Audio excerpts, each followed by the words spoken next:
Chapter 2, Becoming Truest Self and Unleashing Greatness. So where are we?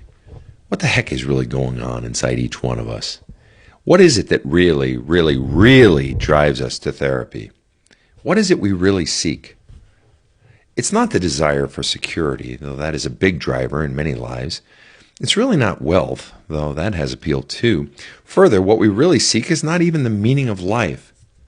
As we age, inch by inch, year into year, we realize that what we really seek from this life is the experience of aliveness. We want to feel fully alive just once. Or we long to maybe even feel on fire and passionate about life for a long time. Maybe even for good. And by the time we get around to wanting therapy, we realize how much aliveness we've lost. Whether we've lost time, lost energy, or just lost our own self and sense of being real. It is that sense of invigoration that we seek, that vitality and feeling truly on fire for life and all that it holds. It's more than mere joy or even inner peace. Aliveness includes happiness and peace, yet also includes this flair for true excitement. Not every minute of every day, but an overarching feel, day in and day out, that life is finally, truly, fully in blossom, simultaneously exciting, calm, and largely effortless. That's what we're all really seeking, aliveness. Where aliveness isn't. With my more rogue clients, those who aren't as comfortable with the fuzzy spiritual language, which is the greater preponderance of my clientele, I describe it as the desire we all have to get high. We are all trying to get high in life. We really are. That's why we gamble, acquire more and more possessions, go out to eat incessantly, overwork, do drugs, have kids, get into religion, book vacations, overexercise, go to every Springsteen or Fish concert, and do almost every manner of human activity. Everything is an attempt to, in some form or another, get high. But why? Generally, we seek to get high because life sucks so badly that we seek escape. It bores us, numbs us, or just bleeds all life from us. So we desire to feel something, anything. We're seeking something lasting in the arms of something temporary. Or life is so intense or painful that we seek to get numb, check out, or forget for a moment all that afflicts us so we can finally breathe, just for a minute. It is why people get hyper addicted to sports teams or even horror movies, for instance. It is the desire to feel something. It is the reason people gamble or become over-involved in their children's lives, either living vicariously through them, pushing them to get new achievements, which the parent can then draft off of, or enmeshing in the kid, using them for affection needs and or even emotional approval and problem solving. This is a big reason people cheat in relationships, do drugs and drink heavily, or engage in the several hours of binging and purging of bulimia, for example. For those brief hours, the incessant churning of the mind, the constant negative thoughts, beliefs, and other life-killing energies get turned off. There's release, albeit momentary. And when those activities, such as binging and purging or excessive pot smoking or gambling, become life-consuming, when the quest for escape is literally unceasing, it becomes very easy to focus on that behavior as the problem of life, as if the addiction itself is the real problem. Most therapies try to get rid of the addiction or bad behaviors so that the person can be more ensconced in his or her life, when it was that life that drove them to the bad behaviors in the first place. However, the real problem is the underlying belief system you have about yourself. That's what's driving the problem. Those mad escape activities have been your friend, in a manner of speaking, getting you through the very hard life of living with what's going on inside of you. Those messed up and consuming behaviors will almost effortlessly go away if the real root of the problem is addressed and taken care of. Destroy the debilitating core beliefs, and new creation follows in its wake. You no longer need to run from or numb yourself from life because you have created a life that you want to be engaged in more and more. But again, that only happens when you have gone down to the very bedrock of your soul, where the self-destructive core beliefs are pressed into the firmament of your existence. Anything less will be a half solution created by not going deep enough. And half solutions look pretty for a while, but eventually feel forced and fall flat long term. Continuing in this thread of where aliveness isn't, far too easily in America we wrap happiness only in terms of the standard American dream sort of things. House, family, cars, title, great career, vacations, and dinners out. Oh, if I can just get everything, have everything, then I'll be happy and have peace, we think. Once I get success and money, then I can be who I want to be and do the things I want to do. And that thinking is always driven by someone trying to prove themselves to someone else first and then be who they really want to be. Mistakenly, though they're not aware of it, they think approval must precede authenticity, as if permission to be real must be first given by an external power source. That thinking is always at its core driven by the fear of living authentically now. Only when I've proven my worth to others can I live my truth for me. And that's a path that rarely ends well or comes without pain, no matter how much we're sold on its merits by society. This absorption into the American dream and its supposed promise of happiness can last decades. But eventually the veneer fades, the promise we thought it held erodes. Whether we can articulate it as such or not, we realize that the things we seek to have get us high for only a short time. Now, I'm all for the American dream, but not as a primary source of happiness and love. American dream-related acquisitions are never enough to satiate what we really seek deep down. One of the grand cliches in my work is the number of people who have the house, boat, title, vacations, great kids, great spouse, great career, etc., and are yet utterly empty inside and numb. We long for aliveness now. Yet very young, we begin getting our wings clipped, bit by bit, year by year.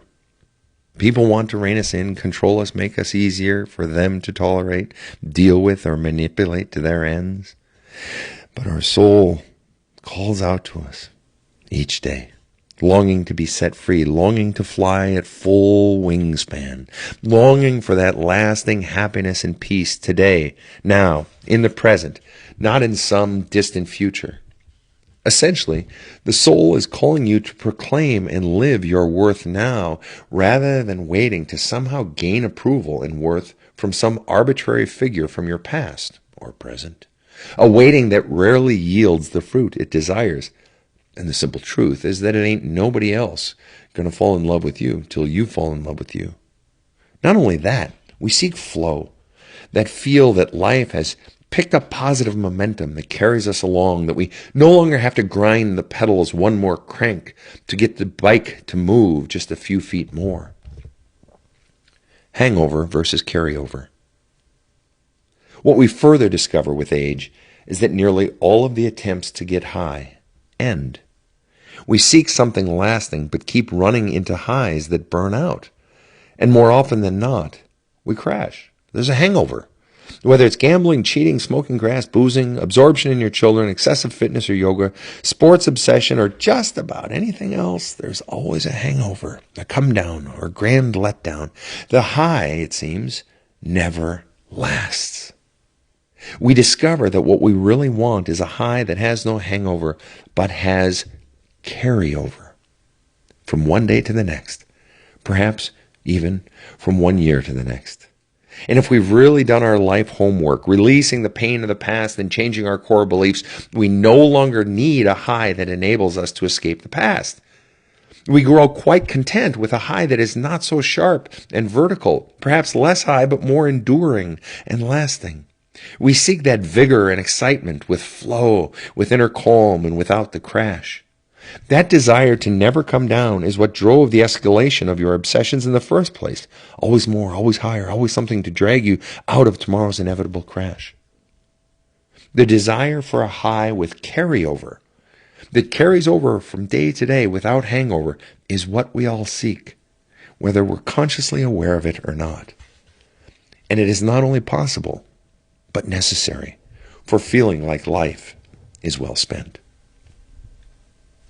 How? A sense of true aliveness in this life is very doable, but it demands doing a bit of work. 3 things in particular. First, every piece of your past that created the crud in your soul is a memory, right? But each memory has an emotional charge, either positive, negative, or neutral. Sort of like every atom comes with a charge. That's why some memories come with positive feelings, some have the power to make you feel yucky, and some are just memories, thoughts, without any affect or feeling at all. And it is the charge, not the memory itself, that is doing the damage to your soul and life. Negatively charged memories have a weight to them that drags you down from the inside. The greater the accumulation, the greater the heaviness. Thus, the first step toward aliveness is to decharge the memories, to remove the negative charges they carry. Can you imagine having lots of memories of different life events, but not getting agitated inside, or sad, mad, or frustrated when you recall that memory? Can you imagine just having a lifetime of memories without the heaviness many of them bring? It is tremendously freeing and light. But that quest for lightness of the soul also means selectively releasing the positively charged memories too. Why? Well, think about it. Positively charged memories actually have the power to hold you back, slow you down, and keep you looking backward rather than forward. We've all had the experience of thinking back on the loving memories of an ex-boyfriend or ex-girlfriend, and to find ourselves obsessing, thinking, oh, what if? We've all had experiences of life stopping, or love life stopping, because we're so consumed with loving, warm, happy, positive thoughts of some ex. Well, that is a perfect example of positively charged memories actually being destructive to our life, our forward movement, and our growth. Another example, we often make life harder today by focusing on how great life used to be. The destruction wrought by relative success and relative happiness comes not from comparing ourselves to those around us, as is too often the case with too many people, but to a past happier version of ourselves, or a past version who seemed to have so many more opportunities in front of him or her. Or we stay fixated on a childhood home or the glory days of college or previous successes. Second, and far more importantly, true aliveness demands destroying the impact of those past negative experiences, particularly the impact of your core beliefs. This is huge, huge. Your core beliefs are fundamentally the operating system that drives your entire life, whether you're aware of them or not. Most people aren't. We have stories, memories, and values about life that we remember, know, and consider part and parcel of our being and existence. But below that are the imprints, beliefs, and non-memories, that is, events that occurred and messages that were received, but none of which are remembered or consciously understood. And it is these that are innate to who we are, but are completely unknown to our conscious mind. Unearthing, identifying, and hopefully changing these core beliefs requires either a spiritual, not religious, spiritual or a disciplined commitment of time and energy to do it oneself, using proper tools. However, the absolute core and most important element of spiritual counseling is the changing of one's core beliefs. Without the most fundamental change, nothing else changes or even matters. Third, moving into a state of true aliveness also demands living in full concert with your own intuition, tuning into your body, your feelings, and what feels right inside of you, no longer allowing your power source to be outside of you and someone else, be it parents, spouse, boss, children, friends, or society. It is to finally be governed by the quiet whisper of your soul, and not the fears tumbling around in your head or the negativity and expectations of those around you. At the core of your being is your truest self, and down there it finds union with the pulse of the universe itself. Whether you're aware of it or not, what's most missing in your life is a relationship with your own self. This is spirituality. To know your own spirit, to fully commune with your own deepest and truest self is what it means to finally be fully alive.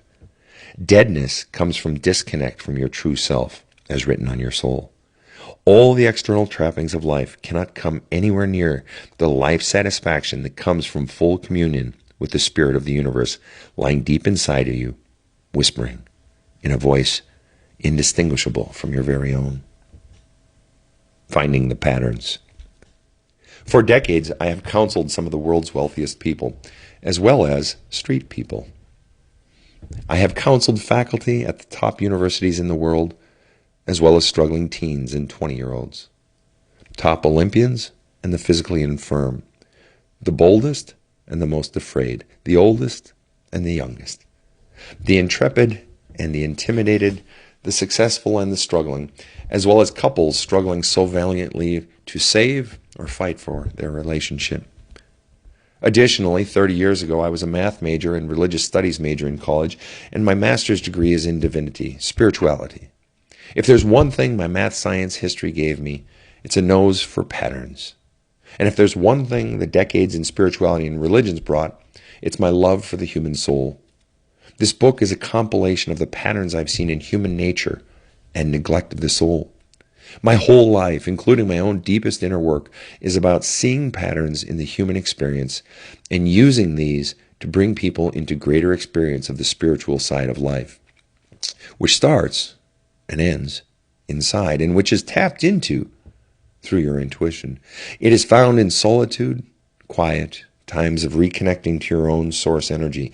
It is this spiritual side, and only this side, that has the power to yield the true fruit you seek. Flow, happiness, peace, carryover, aliveness. For that truly is the point of it all. Lastly, I know you feel weak. I know you want to give up. It's not time. No, not now. It's time to change you. It's time for me to give you what I've been given. It's time to turn all that crud around. Now, today, this week, this month, it is time. Song recommendation. I love this kick-ass song of hope and the great opening of the soul. Download, I beg you, and dig into this upbeat tune and monster lyrics of Unwritten by Natasha Bedingfield. 2, download Till I Collapse by Eminem. It's great on YouTube with the video from the Real Steel movies, but the song by itself is monster.